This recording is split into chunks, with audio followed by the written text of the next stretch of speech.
接下来这个部分，我们将请到各个机构的负责人来跟我们解说他们所提供照顾的选择。Welcome back, everyone, to the 6th session of our educational series. Today, we're going to present to you information from a variety of people who we gathered together into a panel of experts to tell you about options for care. We would like you to realize, and we think that you probably do by now, that no caregiver can do this job on their own, by themselves.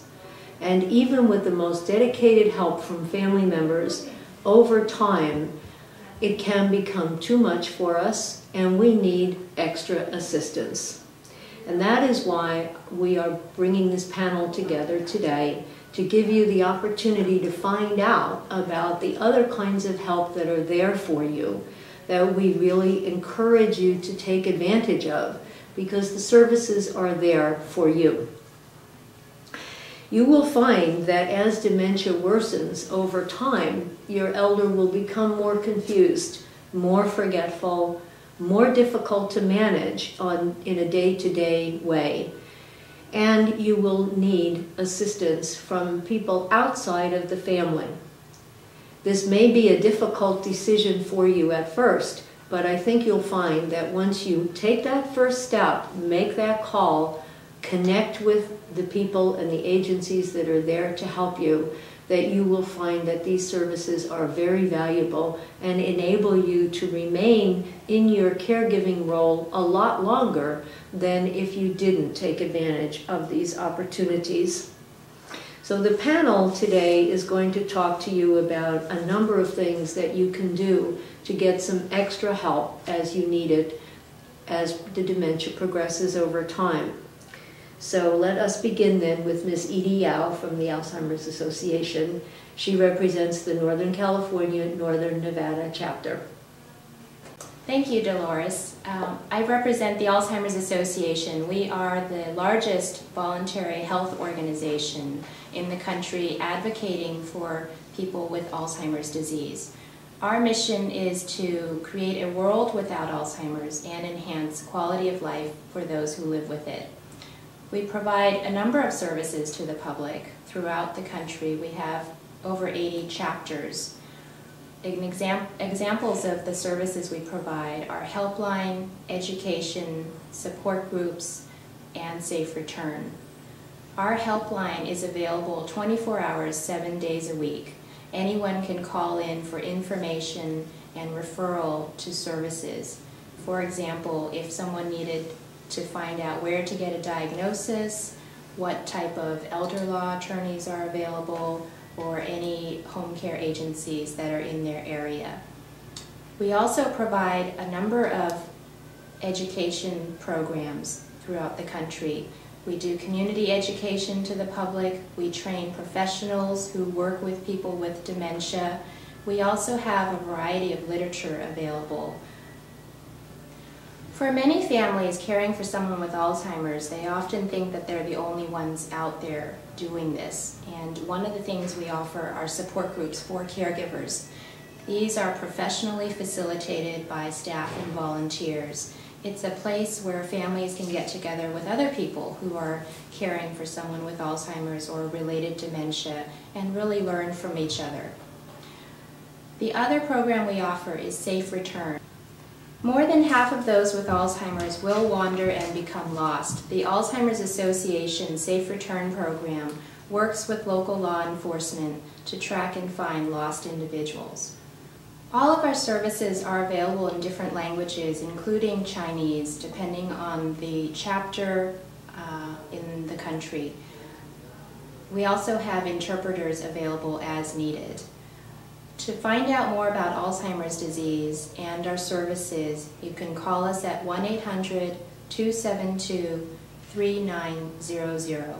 You can also log on to our website at www.alz.org. At our website, you can also find Chinese materials that are downloadable, including 10 warning signs and other materials in Chinese. Thank you, Edie, for a very informative discussion about what the Alzheimer's Association has to offer. I know that the viewers of this DVD series will be very appreciative of the information that you have provided to us.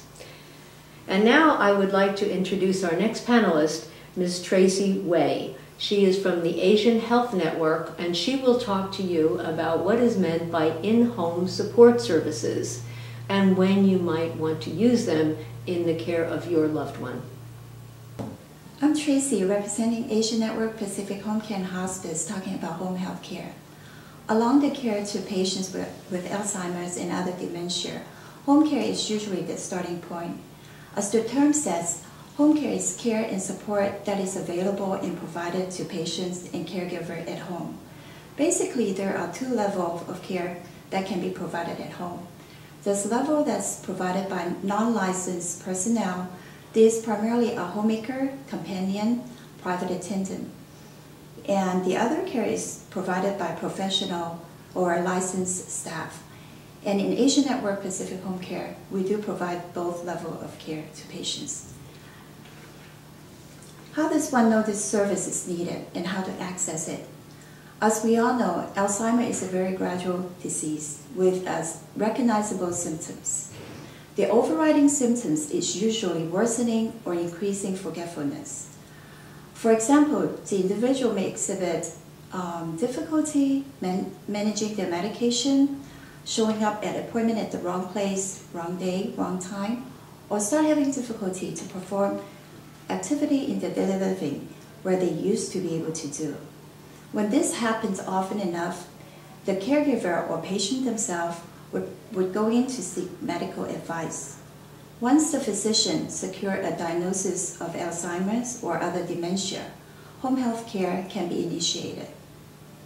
With the patient and family as the center of care and under the direction of the referring physician, home health takes a multidisciplinary approach to help the patient and family to better manage their symptoms at home.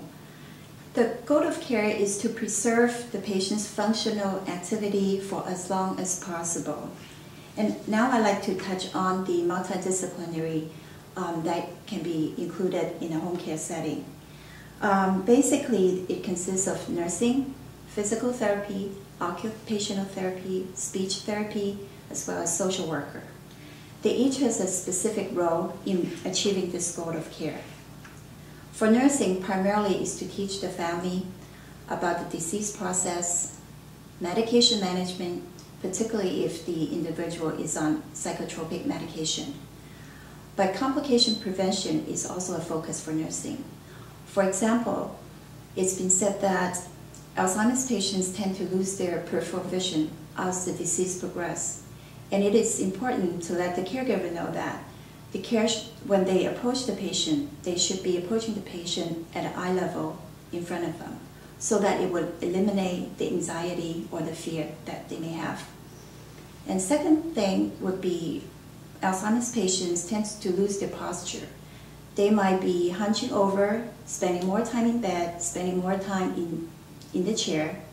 And the nursing has a great role in teaching the caregiver on how to look for decubitus or prevent it. That's even better. Physical therapy and occupational therapies, their focus of care is on safety and fall precaution. Physical therapies, they can usually go into the home setting to make a home safety evaluation, unclutter the place so that it will be arranged in a place that will be safe for the patient. They can also eval or to assist the patient and the family for bed alarm, window, door alarm, if the individual tends to be a wanderer. They also help to set up routine exercise, not only to maintain muscle tone, but hopefully this will be a routine activity that can carry on as Alzheimer's progresses. OT has a similar focus, except that they work more on the fine motor skill. The occupational therapists, they will assess the patient's feeding ability, dressing ability, and try to assist them with any adaptive device if needed. They can also look into the bathroom safety, especially when Alzheimer's patients, they tend to be very impulsive and falls in the bathroom is quite often. Home appliance modification is also another area that occupational therapists can focus on. They can make, such as microwave, stove, less complex for the patient who have cognitive problem or memory problem. For speech therapists, the main goal is to maintain patients' memory, concentration, possible cognitive therapies if the Alzheimer's patient hasn't gone too far beyond. And how they do it is they would take stock of the patient's life history, their likes to dislikes, and to plan an enjoyable activity that the patient can do on a routine basis. Try to help to develop a structured activity for the patient that is enjoyable for both patient and the caregiver. Medical social worker, they offer psychosocial support to not only the patient but also the family member. They provide both long-term and short-term goals.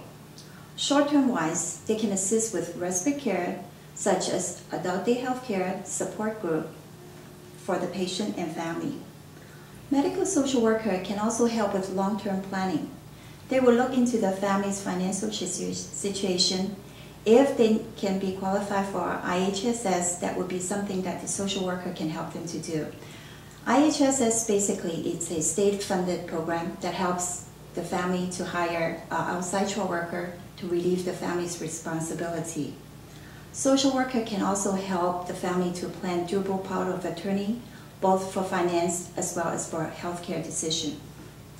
All of these are general information about home health. And home health is a service that's covered by Medicare, Medi-Cal, and many HMO. Asia Network specializes in bilingual services. We primarily focusing on the Chinese population. And if there's any question, we can be reached at 510-268-1118. And the National Association for Home Care can also be reached at 202-547-7424 or website www.nahc.org. Thank you very much and good luck to you and your family. Thank you, Tracy. I really appreciated that information, and I think that our viewers will as well, because this is an area that many of us do not know an awful lot about until the time comes. So you've helped us to understand it, and I think to help us understand how we can use it in our own situations. And now we'd like to move on to Ms. Diane Diep-Nago. She represents Self-Help for the Elderly. And this is an agency that offers many services in the San Francisco Bay Area. But in particular, Diane will speak to us about what is meant by a dementia daycare program, when it might be useful for us to consider in regards to our relatives, and how you might access dementia daycare programs in your community. Hi, I'm here to represent Self-Help for the Elderly. It is a community-based nonprofit organization in Northern California. One of our missions is to preserve the dignity and independence of older adults. Of the different programs we run, today specifically, I want to talk about our Alzheimer Daycare Resource Center. Alzheimer's Daycare Resource Center provides quality daycare for persons with Alzheimer's disease or other related dementias. It's a community-based program for persons in the moderate to severe stages of Alzheimer's disease or other related dementias. Of all the different services we provide, they include nursing care, personal care, social services, social structure recreation activities, nutritional services which include meals and dietary counseling, therapies, physical therapy or occupational therapy, psychiatric, psychological services, and door-to-door transportation. Our Alzheimer Daycare Resource Center is specifically for Chinese-speaking people with Alzheimer's or related dementias. Some of the problems that they may have may be wandering, difficulty with personal care tasks, suspicions, paranoia, agitation, incontinence. This creates difficult situations for family caregivers at home. Some of these problems may be difficult for family caregivers to manage at home.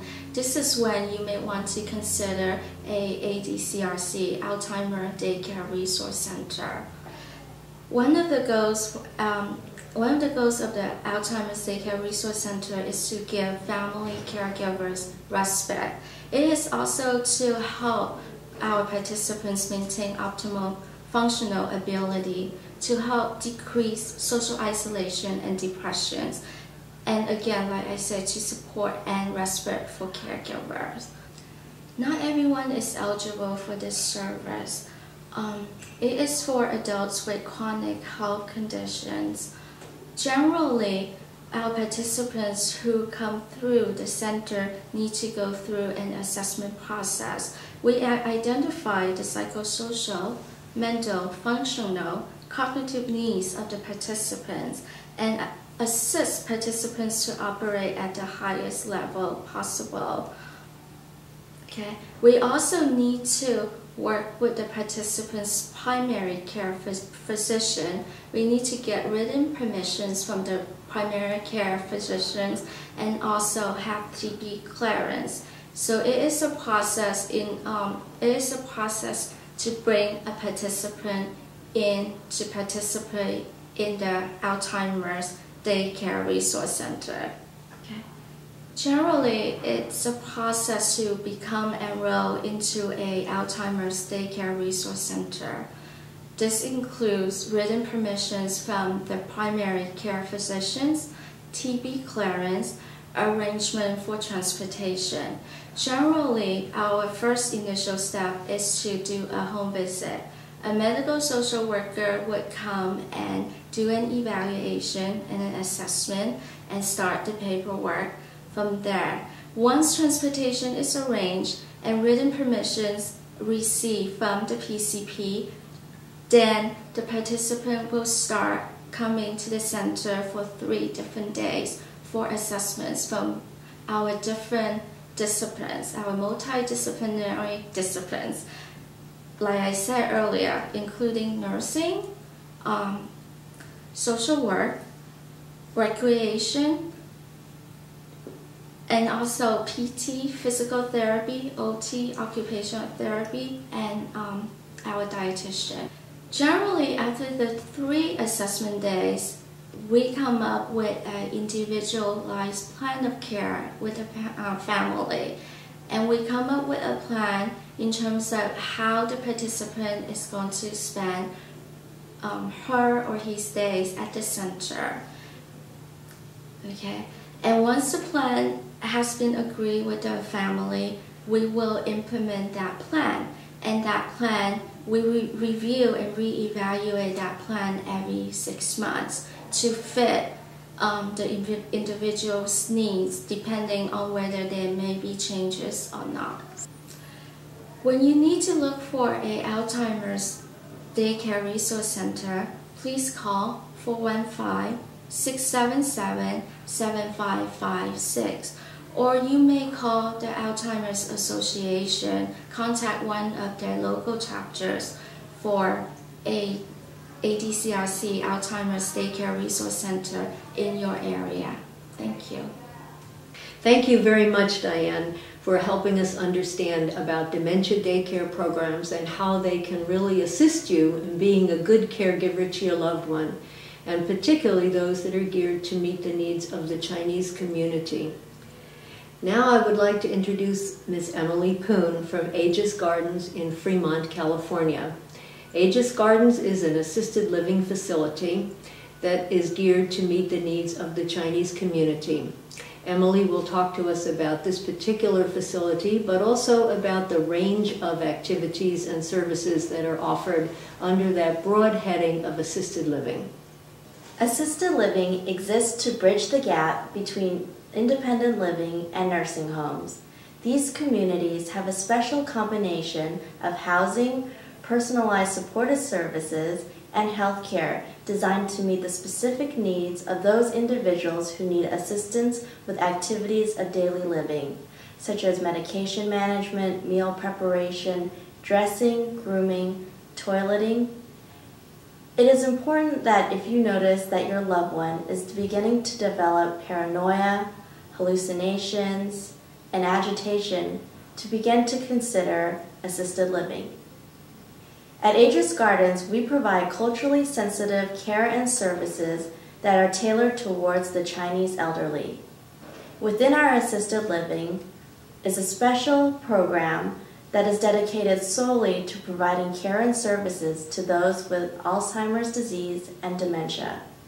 It is important to note, though, that not all assisted living provide this type of services, so when doing your research, you should always ask whether or not they have special programs for those with Alzheimer's disease. Our dementia program, known as Life's Neighborhood, is designed to help those with dementia find safety and comfort in their surroundings. It is an environment that is dedicated to enhancing abilities and decreasing disabilities. Special features in our Life's Neighborhood include safety features such as motion detectors that alert the staff of movement in the resident's room. This allows our staff to redirect and assist the resident before any incident may occur. Other safety features include locked cabinets and drawers to keep harmful items and chemicals out of the resident's access.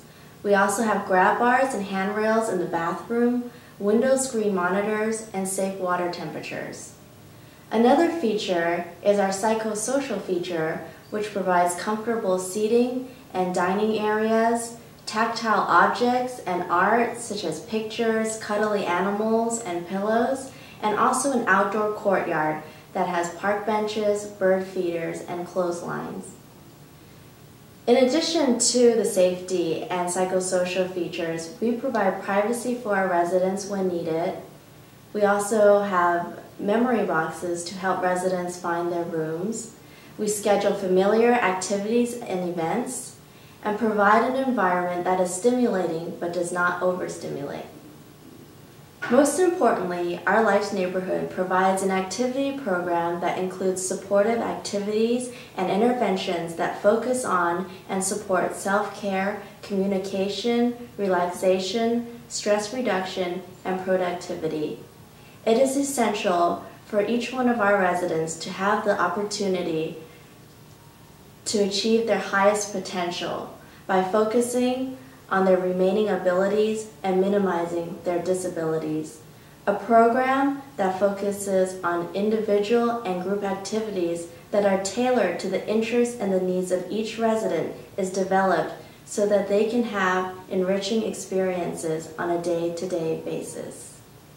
Throughout the day, we have supportive activities that include music appreciation, exercise programs, aromatherapy, art therapy, and touch therapy. Our goal is to provide a home for the resident for the remainder of their lives. Most of our residents are able to stay here through the 3 stages of Alzheimer's disease. For this reason, we have a hospice waiver that allows the resident to remain with the support of hospice if they are determined by their physician to have less than 6 months to live. However, if a resident experiences a gradual or sudden decline and needs more assistance than the regulations allow us to provide and is not a candidate for hospice, we will request that you find replacement in a higher level of care, such as a nursing home facility. But through good communication, this will not be something that will come as a surprise. Costs for assisted living vary depending on the room size and the types of services required by the resident. Across the nation, the basic fee ranges anywhere from $15 to $300 per day. A basic assisted living fee may cover all services, although some places may have an additional charge for special services. Most assisted living facilities charge on a month-to-month basis, but some do require a long-term arrangement. If you're looking for an assisted living facility in your area, you can call the National Elder Care Service Locator at 1-800-677-1116. Their hours of operation are from 9 a.m. to 5 p.m. Monday through Friday. You can also contact your local area's agency on aging. These agencies are generally listed in the blue pages of your phone book. Another option is to go to your local library and look up the National Directory of Retirement Communities, or for a state listing of assisted living residences, you can contact an Alpha State affiliate at 703-894-1805. Lastly, if you're interested in services with Aegis Gardens, you can contact us at 510-739-0909. Thank you.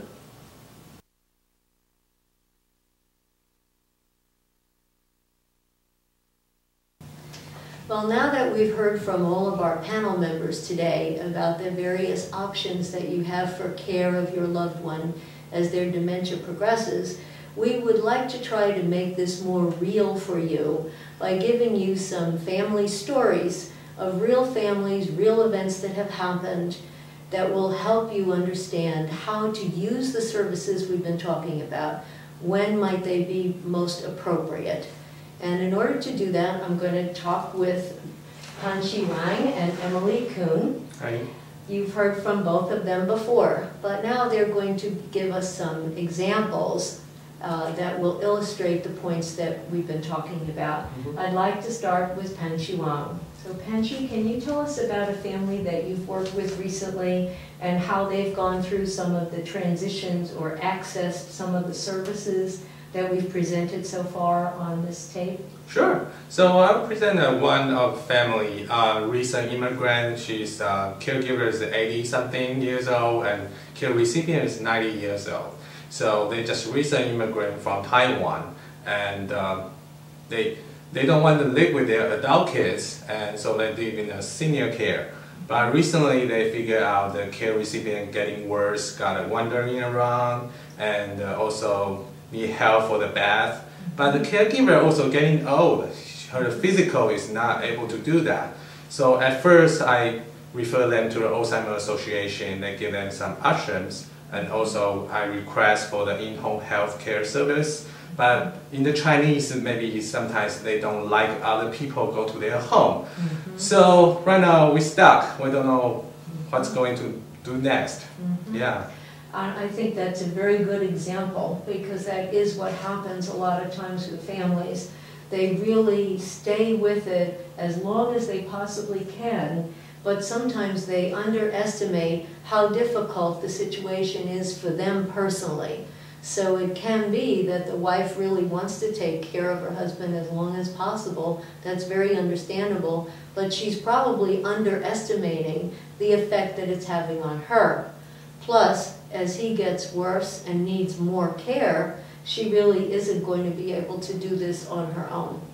So as Panshi mentioned, the Alzheimer's Association had some ideas for her. The in-home health service didn't work out, right? Yeah. So perhaps another thing to try now would be the dementia daycare program, so that her husband would be able to be in a safe environment several days a week and receive care there while she had some respite from her ongoing caregiving responsibilities.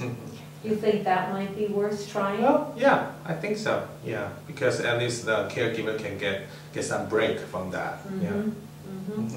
But you know, given their ages, my guess would be that it's not going to be too long before the wife is really not able to manage him at home on her own. And my guess is that she may need the services of Emily and an assisted living facility like Aegis Gardens. So Emily, could you tell us a little bit about perhaps a recent admission here to Aegis Gardens? Yes, recently I had a couple that came to me. The wife was taking care of her husband who has Alzheimer's disease. And it's, as the disease was progressing, it was getting harder and harder for her to care for him. I think one of the major challenges was that he was a wanderer, and he would often wander out in the middle of the night when she was sleeping. So she would have a lot of restless nights because she would be very concerned about whether or not he was still in the house. He also had a lot of hallucinations, paranoia. He didn't often recognize who she was. He didn't want her near him. He didn't want her assisting him. And not only was that very challenging for her, it was very hurtful. Yes. To have her husband say these things. So recently, she got very depressed, and she ended up going to the hospital. And it was during that time that the son stepped in and brought the father here to Aegis Gardens. And after his wife recovered from her depression and came in to visit her husband at Aegis and saw how happy he was with the programs, the types of services he was receiving, she felt a lot better. And she would come visit him every day, have dinner with him every meal, and they would have long, loving conversations with each other. And she had a much better sense of well-being, and he was doing very well too. So he's been here now for a couple months, and they're doing very well. Well, this is a good example of how these transitions are so important in the lives of families. You know, families oftentimes are fearful to take the next step. They're afraid that their other family members will feel that they are neglectful. Sometimes they're afraid of their own guilt feelings that they might have for putting the person away, quote unquote, which they are not really doing. In a place like we've been talking about, an assisted living facility that has a specialized care unit for Alzheimer's disease, the individual can respond very well, as Emily pointed out. It can be beneficial not only for the family member, the primary caregiver, but also the individual with the dementia, who is able to be stimulated in a loving and supportive way, and perhaps can have a different relationship then to the family. So I think we need to keep all of these things in mind. One other comment that I would like to make is following up on what Emily said about caregiver depression. This is a very important issue that is oftentimes overlooked in the Chinese community, because depression is something that is hard for people to admit. Now, this is hard for people to admit the world over, irregardless of their cultural background, but I believe from my experience working with the Chinese community that it is particularly difficult in this group. But depression is common in this group, and it is common among caregivers. So I would like to close this segment by suggesting that there are warning signs for depression, just as there are warning signs for Alzheimer's disease. And if the individual has some of these warning signs, it would be wise to consult your physician, because there is help for depression. And as was pointed out in the case example, that when the individual recovers from depression, they are able to again often resume their caregiving role in much better spirits and do a better job. So depression is something we don't want to overlook. Some of the warning signs for depression: if the individual is feeling blue, down in the dumps, low energy, can't get going. Not everyone will use the word depression to describe that, but behaviorally, if this is what family members or other people observe, most likely depression is there. Usually also there are other symptoms that go along with this, such as sleep disturbance, the inability to eat regularly, lack of pleasure in usual activities, lack of ability to do the things that the person usually liked to do and wanted to do. So when it comes to caregiving, this is very important to recognize depression and to get treatment for it. There is hope, just as there is hope for Alzheimer's disease. Okay, we wanted to also give our viewers some information about some of the common culturally based beliefs and values that are found in the Chinese community that may make it difficult for families to seek help early enough in the process, or to participate in some of these transitional programs that we've been talking about. So Emily is going to shed some further light on this issue and talk to us about some common beliefs that are present in the Chinese community that can make this whole process more difficult.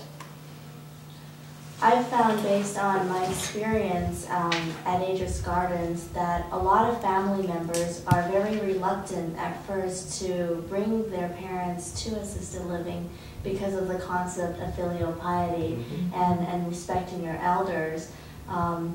They feel that they should keep their parents at home, and as long as they're doing that, they're respecting their parents. The parents as well feel that their children should take care of them and are usually very reluctant to come to Aegis Gardens. And so for this reason, we have a respite program where the resident can come and stay for maybe a week or two and get a feel for what assisted living is about, that it is not an institution, it's a home-like environment. We have, it really feels like family here. We have programs, we have activities, entertainment going on throughout the day. You'll find that many families where they do keep their parents at home for as long as possible, they hire a caregiver or a companion to keep the parent company at home. But you find that they're watching TV, they're very unstimulated throughout the day. So once the resident does come here for a respite stay, they enjoy it very much, and it is usually after about 1 month that they will commit to long-term. Thank you, Emily.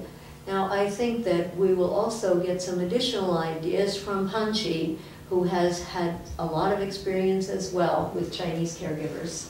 Actually, I want to add one more point about, according to our previous research evidence, that showing that Chinese family actually lack of information about Alzheimer's. So like out of the information groups, they don't know what the assisted living is. So that's why the purpose of our project, that viewer to know what kind of option they have.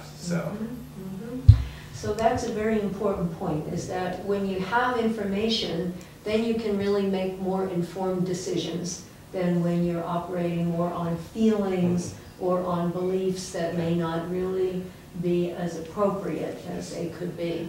So I think these are a couple of very good examples, and there probably are others that we won't have time to go into, but I would like to share with you one additional piece of information that I think could be helpful to some of our viewers who are not in the United States.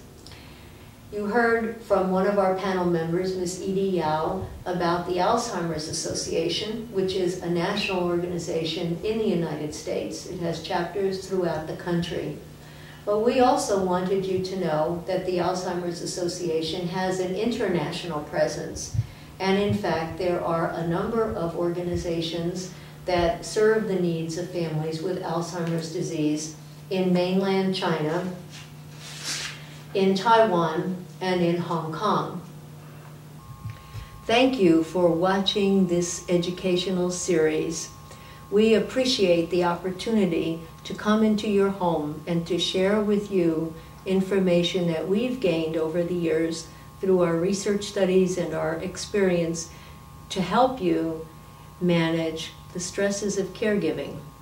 We'd like to encourage you to view this DVD again and again, because each time you do, you'll learn something new and you'll have an opportunity to apply it to new situations that develop over time as caregiving demands change. We also hope that you will take advantage of the notebook that goes with this DVD so that you can practice the skills that you've learned. Practice makes perfect, and that is true in this situation as it is in life. Now, our goal in making this series was to improve your quality of life and to encourage you to continue in the caregiving role despite all the challenges that you're facing and despite the fact that at times you may become discouraged. This is a bumpy road, but we are confident that with the tools that you have learned here in our series, you will find help and hope for the future, just as many caregivers have done in the past who've been through our programs.